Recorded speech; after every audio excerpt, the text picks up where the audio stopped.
अस्सलाम वालेकुम ninth class बच्चों। आज हम लोग चैप्टर नंबर 3 की एक्सरसाइज करने लगे हैं, जिसमें सबसे पहले हम लोग एमसीक्यूज़ करेंगे। तो पहला एमसीक्यू है हमारे पास, the process of cellular respiration occur इन।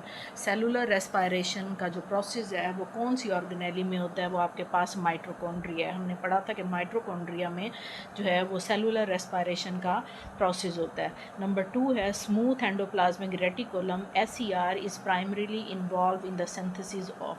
जो स्मूथ एंडोप्लाज्मिक रेटिकुलम है वो हमेशा लिपिड की सिंथेसिस करेंगे, ठीक है। नंबर 3 पे है ribosomes are composed of. Ribosomes किस चीज़ के बने हुए हैं? RNA एंड प्रोटीन के बने हुए होते हैं। नंबर 4 MCQ है हमारे पास, what is the primary function of ribosomes. Ribosomes का मेन फंक्शन क्या है? वो प्रोटीन की सिंथेसिस है, ठीक है। नंबर 5 पे हमारे पास which cell organelle is involve in packing and modifying protein. कौन सी ऑर्गेनेली में जो है वो प्रोटीन की मॉडिफिकेशन होती है, पहले तब्दीली होती है, फिर उसके बाद उसकी पैकिंग होती है, तो वो गोल्जी अपरेटस करता है, ठीक है। गोल्जी अपरेटस जो है वो सेल के अंदर पैकिंग का काम करता है। नंबर 6 MCQ है हमारे पास, which cell organelle is responsible for breaking down waste material. Cell की कौन सी ऑर्गेनेली है जो वेस्ट मटीरियल की ब्रेक डाउन का काम करती है? तो वो हमारे पास लाइसोसोम्स है। लाइसोसोम्स के अंदर हमने पढ़े थे क्या होते हैं? डाइजेस्टिव एंजाइम्स होते हैं जो फूड की और वेस्ट मटीरियल की ब्रेक डाउन करती हैं।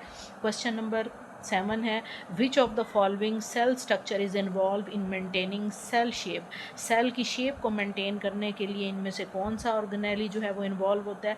तो वो साइटोस्केलेटन। साइटो का मतलब होता है सेल, स्केलेटन स्केलेटन से ढांचे से निकला है, यानी कि सेल के स्ट्रक्चर को जो है वो साइटोस्केलेटन मेंटेन करता है। ये शेप भी देता है, स्ट्रेंथ भी देता है।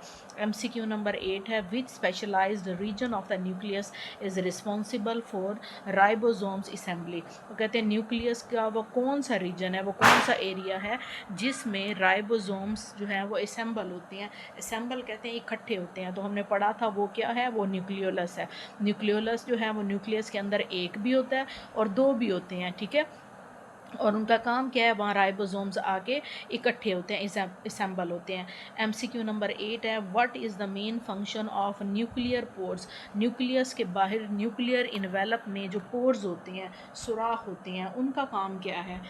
उनका फंक्शन है control of transport of molecule. वो मॉलिक्यूल्स की ट्रांसपोर्ट करते हैं, यानी कि साइटोप्लाज्म से कुछ मॉलिक्यूल सेल न्यूक्लियस के अंदर आती हैं, और न्यूक्लियस से जब सेल डिवीजन होती है तो क्रोमोसोम्स क्या करते हैं? सेल के साइटोप्लाज्म में जाके वहाँ जो है वो स्पिंडल्स में अटैच हो जाते हैं।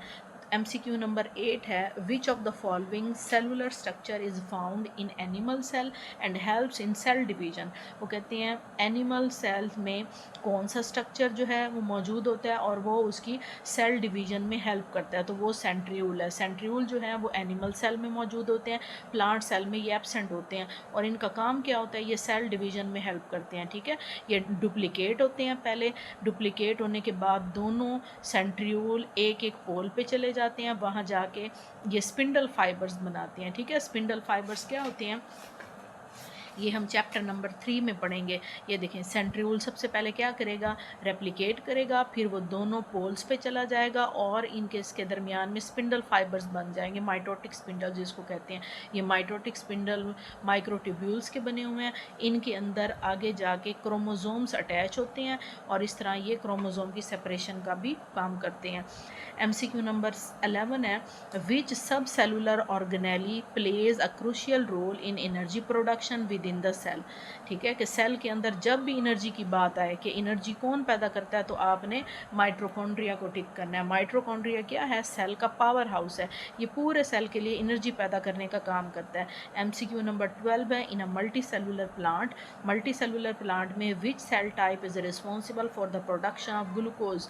ग्लूकोज के बनाने के लिए कौन सा जो है वो सेल टाइप वो रिस्पॉन्सिबल है? ग्लूकोज क्या है? ग्लूकोज जो है वो पौधे की खुराक है, फूड है। तो फूड जो है वो पौधे का कौन सा सेल पार्ट जो है या सेल टाइप वो बनाता है? वो मीज़ोफिल सेल्स हैं, ठीक है। हमने पढ़ा था पत्तों के अंदर मीज़ोफिल सेल्स होते हैं एलोंगेटेड, और वो क्या करते हैं? उनके अंदर क्लोरोप्लास्ट मौजूद होता है। क्लोरोप्लास्ट के अंदर जो है वो क्लोरोफिल मौजूद होता है जो थैलाकॉइड मेम्ब्रेन्स के ऊपर मौजूद होते हैं। वो सूरज की रोशनी को ट्रैप करते हैं और उसे कार्बन डाइऑक्साइड और वाटर के साथ मिक्स करके ग्लूकोज बनाते हैं। MCQ नंबर 13 है, which organelle can double in its number by itself. कौन सी ऑर्गेनेली है जो अपने नंबर को डबल कर देती है? तो वो आपके पास जो है वो माइटोकॉन्ड्रिया है। माइटोकॉन्ड्रिया अपने आप को डबल करने की कैपेबिलिटी रखती है। वो किस तरह के, जैसे मिसाल के तौर पर जब हम लोग एक्सरसाइज करते हैं तो या फिर दौड़ते हैं, भागते हैं, उस टाइम क्या होता है, जिस्म को ज़्यादा एनर्जी की ज़रूरत होती है, माइटोकॉन्ड्रिया अपने आप को डबल कर लेता है। नंबर 14 MCQ है, which of these are present on the surface of rough endoplasmic reticulum. Rough endoplasmic reticulum के सरफेस पे कौन सी चीज़ अटैच होती है? वो होती है राइबोसोम, जिसकी वजह से वो उसको रफनेस प्रोवाइड करती है। जबकि स्मूथ एंडोप्लाज्मिक रेटिकुलम की सरफेस कैसी होती है? वो बिल्कुल स्मूथ होती है।